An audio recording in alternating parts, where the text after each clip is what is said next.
It is the morning of April 15th, 1912. The North Atlantic Ocean is littered with ice, large bergs that loom high over even the mightiest of ships. Brave vessels plow their way through the hazard and the tightly packed bergs. And drifting among them on this morning are bodies. Hundreds of bodies, from the wealthy and well dressed, the immigrants, to those who look like crew members. All are now floating on the ocean this morning. Because last night, the RMS Titanic sank. The great ship now lies as a mangled wreck on the ocean floor in total darkness, and these are the bodies of her passengers. Despite a valiant rescue by the RMS Carpathia, it was still the worst maritime disaster in the North Atlantic up to that time, and bodies litter the ocean surface where she sank. In 5 days, the cable ship Mackay-Bennett will arrive and recover them. This is the story of her grim and overlooked task in the wake of the sinking of the Titanic.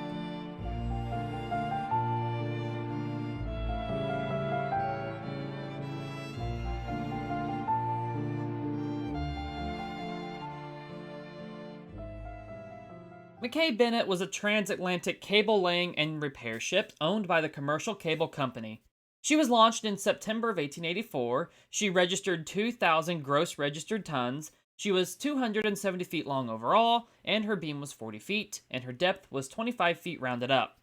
She was notable for being built with steel and iron for her hull. Her keel was deep and designed to accommodate as much cable as possible and keep the ship stable when fully loaded with cables. She also had 2 rudders, one fore and one aft, to assist in her maneuverability capabilities. Cable layers lay underwater cable for communications, and in 1912, maintenance and repair of transatlantic telegraph cables were the main purpose ships like Mackay-Bennett served. Transatlantic telegraph cables were undersea cables running across the floor of the North Atlantic Ocean to establish telegraph communications between the continents. She could lay cable at a speed between 6 to 8 miles per hour. Modern cable layers still lay deep-sea cable, and today it's for purposes like electric power transmissions, telecommunication, and even military use. Modern cable layers still also have the same CS designation that their predecessors, like the CS Mackay-Bennett, had. Modern examples include the modern counterpart to her, the CS Innovator. The CS Hooper, meanwhile, was the very first purpose-built cable layer in the world, built more than a decade before the CS Mackay-Bennett. Seen here around 1900, Mackay-Bennett's service history began back in 1885. At the time, she was mostly on the European side of the Atlantic and was based in Plymouth, England.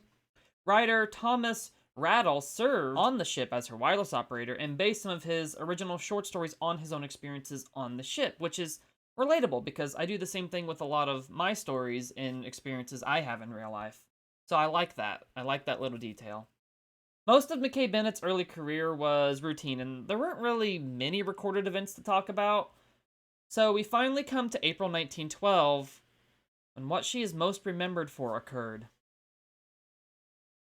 RMS Titanic sank in the early morning hours of April 15th, and 1,500 people died in the freezing Atlantic Ocean that night. The ship was gone, but the bodies of those she was carrying were left floating on the glassy ocean surface. And they couldn't just be left out there.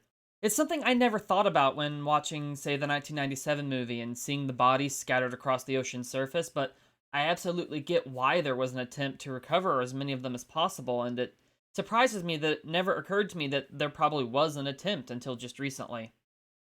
At the time of the disaster, Mackay-Bennett was docked in Halifax. On April 17th, Mackay-Bennett became the main vessel White Star Line contracted for the job, and she set out to perform her grim task. She was capable of holding 125 coffins, she had supplies enough to embalm 70 other bodies, and had 100 tons of ice for preserving others. Titanic's passengers were floating throughout the ocean, and Mackay-Bennett set out to perform her duty to find as many of them as they could. She had an epic journey to get there, battling fog and stormy seas before reaching the site of the disaster.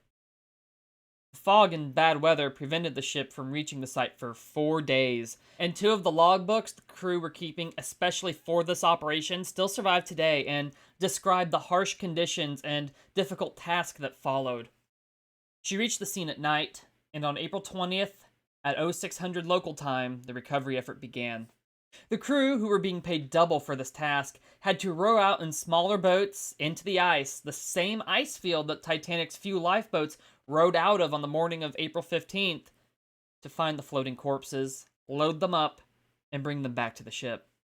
Among the bodies found were John Jacob Astor, recovered on April 22nd, and Isidor Strauss, but his wife, who famously said, "Where you go, I go," was never found. First-class passengers were embalmed and placed in coffins, stored in a cable locker. Second-class passengers were embalmed and stored wrapped in canvas. And third-class passengers, a total of 116 bodies, were buried at sea. Wallace Hartley's body was also found, as was the unknown child, a approximately 19-month-old baby whose identity wasn't known until 2008.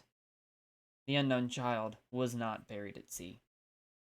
Mackay-Bennett recovered most of the bodies that were found, and of them 116 were buried at sea, but the total recovered was 306. No other ship recovered nearly that many. Those buried at sea were given a funeral service, overseen by Canon Kenneth Cameron, and of the 116 buried at sea, only 56 were identified. 190 bodies were housed within her when she set off back for home, far more than she had been provisioned to carry. She recovered 306 of the 328 bodies that were ever recovered after the sinking. The crew were given $100,000 by J.J. Astor's son for the recovery of his father, and they split it amongst themselves, each getting around $2,500. They used some of it to pay for a burial and headstone for the unknown child. The casket itself simply read, "Our Babe," and the stone read, "Erected to the memory of an unknown child whose remains were recovered after the disaster to the Titanic, April 15th, 1912. The crew attended the burial on May 4th, 1912. It would be almost a century before the child's name was known again. Clifford Crease, who was 24 years old at the time, and among those who helped recover the bodies, and the one who pulled the child's body from the water, visited the grave of Our Babe every year on the anniversary of the disaster. When he died in 1961, he was buried just steps away from the unknown child.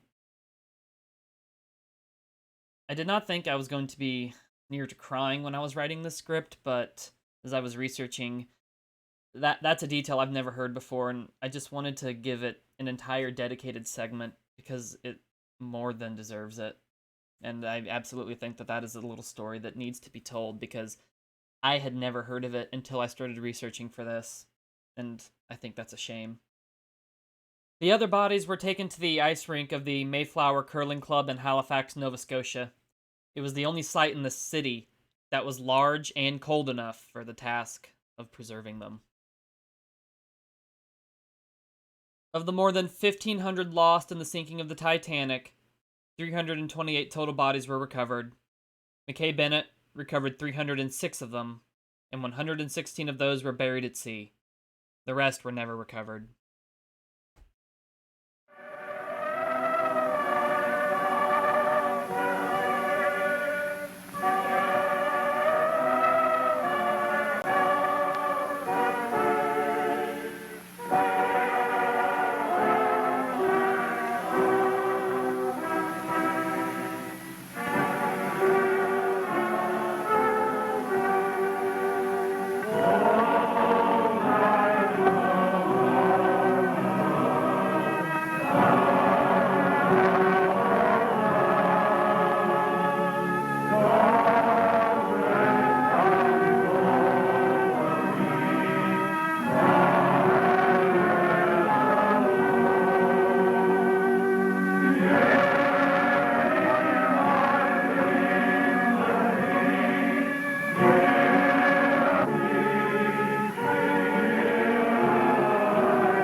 let's cover the post-Titanic history of the cable layer. She performed many rescues throughout her years of service due to often being isolated far out on the North Atlantic. She saved crews from ships including the Caledonia, which sank just 2 months before the Titanic. During World War I, she and her crew had nerves of steel and would repair cables in dangerous U-boat infested waters, often at great risk to themselves. She would continue to serve after the First World War until 1922, when she was finally retired and used as storage in Plymouth Sound. She was sunk during the Blitz in World War II, but refloated, and her hull was stored and then scrapped fully in 1965. Today, she is most remembered for her role in recovering more bodies from the Titanic than any other ship. I'd argue it was a shame she wasn't preserved.